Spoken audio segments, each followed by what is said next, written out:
Have you ever thought about how we enact change? That was a question that me and my student peers thought about as we were looking at our campus.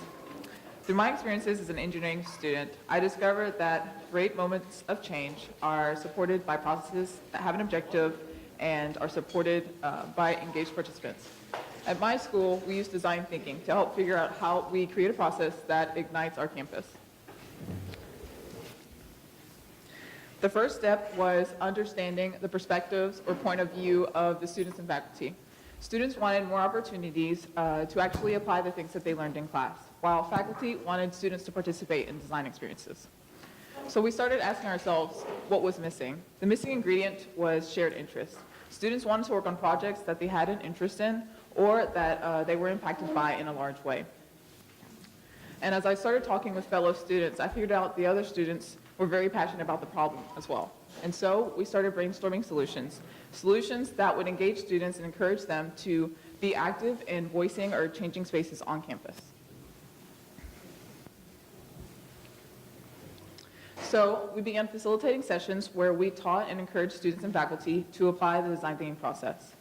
And it was through that process that they started writing discoveries on the board. We started asking them fundamental questions like, why are we here? We're at a university, we're all studying, or maybe perhaps from a faculty perspective, they're teaching.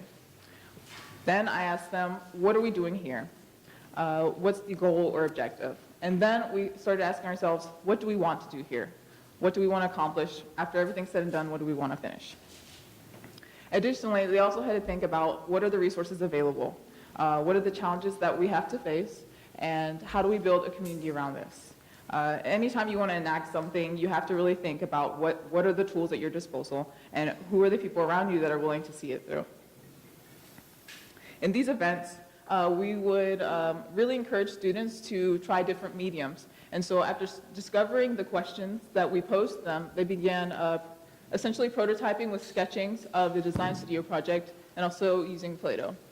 And in this phase, they started experimenting with all the solutions that they thought of. Over here is a cardboard chair that they decided to add to the little whiteboard area in the Study Quest event. And over here is a sketching or rendering of the design studio.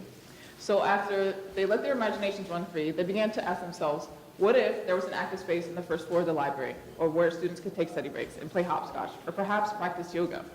Or what if there was an interactive screen that had a coloring page where students could color as another way of taking a break from studying? And so before the student takeover of the Design Studio project, which is a student lounge for engineering students, there was no color, there was not a lot of seating, and not really places where students could collaborate. After the student takeover, you notice there's more color, there's more couches, there's a whiteboard wall, and a whiteboard computer bar. And students were 100% responsible for designing and actually building out the whole space during one weekend. And so we had a lot of students engaged and participated. For the Study Quest event, this was the second place where students had to consider what are the aspects that make a great place to study. And so over here, students prototyped a loft. What if students could study above and below the loft to maximize space and also save money for furniture? And then students prototyped a study pod where students could study within and on the outside. And it's through these sessions that we were able to engage and connect faculty and actually have a lasting impact on adding a collaboration space in the first floor of the library, as well as having more open spaces for the plans of the new engineering building. And so with that, I leave you with how might we guide peers through a process that uncovers and exercises their creative potential.